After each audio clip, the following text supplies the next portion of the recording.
หน้ารอคอยสีสมปอง สิไปเบิ่งดอนเนาะอันนั้นก็ท่านนี่ของเพิ่นเนาะ อาซิมาฮันสาวบี้อัพเข้าไปเบิ่งการทดลองเสียงนี่ล่ะถ้าว่าท่านนี้ประมาณ2 ล้าน5หรือว่าติดต่อกันจะได้เนาะเพิ่นสิมาส่งเครื่องเสียงให้ทั้งทีเด้อ แล้วเพิ่นสิมาตั้งใส่สถีอยู่บ้านโดยตรงเลย ยาวนี่ก็ลดเครื่องเสียงมันยังเรียบร้อยแล้วเนาะเอาสิเข้าไปเบิ่งเลยเนาะอากาศบ่แม่น ดวงเด้อจะมากระขอ มือชิดจักของแล้ว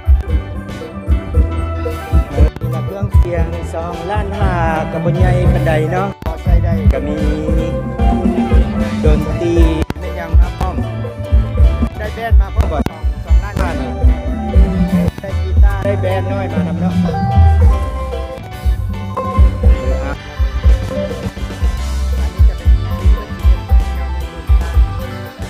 ต้น ต้นไม่ทำเรียบ ไปเดี๋ยวตั้ง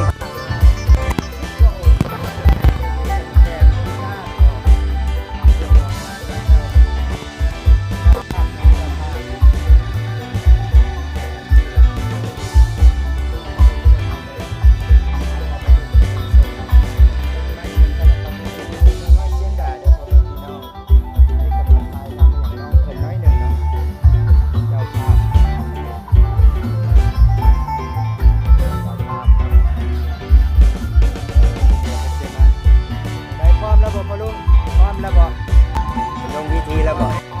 อ่ะ เอามาเบิ่งน้ำกับข้าวอาหารเนาะว่าเป็นจัดอย่างไรแล้วแตงโมมีไก่เนาะข้าวปุ้นกับข้าวกับซอยกุ้งเอาเด้อพ่อแม่พี่น้องเมืองน้อยเสียงด่าเด้อลงโอ้ไก่นี่ทอดอยู่นี่เนาะทอดสด ตอนโมโหที่ว่าพ่อคนเดินไกลอยากมาเห็นมะม่วนมาคืนกันได้เด้อ ๆเอานี่ให้พ่อลุงเว้าซะมื้อ มาเลย มีรายการหยังอะเว้า กันเริ่มจาก9 โมงทวนละจีได้เปิดถามพิธี โดย ลุงถามบ้านเชียงดาวหอม3แล้วก็หอม10ผู้ใดสนใจอยากมามวนมาซื้นมาเบิ่งมาแยงหมู่คู่อยากมาเล่นมากินมามวนมาซื้นจะแขกแต่ละคนก็มาได้บ่เป็นหยังต้อนรับเสมอขอขอบใจเด้อ แต่ว่ามื้อนี้มืดมือเลยแม่นบ่พ่อลุงพี่น้อง นี่แม่นเบิดมื้อละมื้อนี้ฮอด4-5 โมงแรงพุ่นน่ะมื้อนี้ 4-5 โมงแรงบ่แม่น4-5 โมงเช้าเนาะ4-5 โมงแรงเนาะอย่าเข้าใจผิดเด้อ ญาติพี่น้อง โดย ผู้ใดอยากมาเบิ่งมา อ่า ดูมาหยังเพิ่นก็ โดย มาได้ที่ว่าเฮาบ่หวังบ่ทัน โดย ฮอดบ่ถึงระยะนี้ก็8 โมงปลาย 8 โมง เราสิได้ทำพิธี อ่า การศาสนาที่ โดย 12ของสิบที่มีความเพียงตะพ่อตะแม่เฮาเฮ็ดมาสิได้ทำเด้ออ้าวขอข ก็ อบใจ ก็สิไปขอซื้อพ่อลุงกันไหมซื้อหยังเนาะ นี่ซื้อออดเด้อ ออด ซื้อ เจ้า ออด ตู้ออด อ เนาะ อดนี่บ้าน แม่นบ่ ยุ่นหวายซื้อออดบ้าน โอ้บ้านโน้นหวายบ่ก็เป็นหมอพร ใจนะครับเนี่ย เอาเป็นอาจารย์อ๋ออาจารย์ใหญ่เนาะ เอาขอบใจหลายๆอาจารย์ออดอันนี้ก็เป็นให้ข้อมูลแล้วว่ามื้อนี้มีหยังจะเนาะตามที่อยู่เป็นอย่างมาเรียบร้อยแล้วอันนี้เฮาก็เรียบร้อยแล้วขอบใจน้องลาทั้งหลายโอ้เม็ดบะคือขอบใจหลาย ย่างเพิ่นมาจะกระเด็กจะมาไล่ แต่ตอนนี้ค่อยทายก็จะไปลงเดี๋ยวนี้ล่ะขอบใจเป็นกับลงเรียบร้อยแล้วอันนี้มีอ่างน้ำเนาะสำหรับพญานาคบอกจะลงกสิลงพญา อัน นา นี้ ค พญาเด่นนะ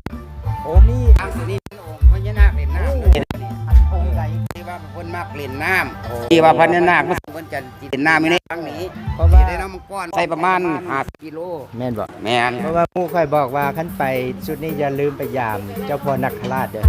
มา2-3เทื่อบ่ฮอดจักเทื่อบ่ลง วันนราช วันดาราช วันนราช โอ้ แสงเพชรแสงแก้ว โอ้วันดาราชกับพี่น้องกับเจ้าเองแหละเนาะจากเจ้าพ่อนักขราชหลายองค์เนาะ แม่น ขอบใจพ่อลุงออด ขอบใจ ที่หาข้อมูลหาจังใดพอพญานาคกสิมาเด้อสำหรับเพิ่นมักเล่นน้ำเล่นหยังเนาะ นั่นเบอร์ร้อยวัด นี่เป็นกระเทียม วัน สุด ผู้ไป เต เรี รี ย ย น ม ไปเรา ทองไว้ทุกอย่างเรียบร้อยเลยเด้อ โอเคเครื่องเสียงกันแล้วเรียบร้อยแล้วพระเจ้าก็สิพร้อมขึ้นดีๆทุกอย่างเรียบร้อยแล้วบ่เสียงทดลองบ่พลาดติ คณะเครื่องเสียง พวกเจ้ามาจากค่ายใดก็ขอโทษหลายๆค่าหน้าหายแม่นบ่เออ วันนี้ยกทีมงานจากคนมาเบิ่งเครื่องเสียงประมาณ5คนเนาะ ซ่องเลยนี่ลงซ่องเลยนี่ ซ่องลาวแคนาดาผ่าน Facebook ร้านสร้างลาวร่วมๆกันนั่นแหละมวนๆเนาะนี่ก็สิลงให้พ่อแม่พี่น้องมาชมวิวต่อนะจังหน่อยไปเจอเล็กเจอละน้อยจังหน่อยก็เรียบร้อยแล้วเนาะ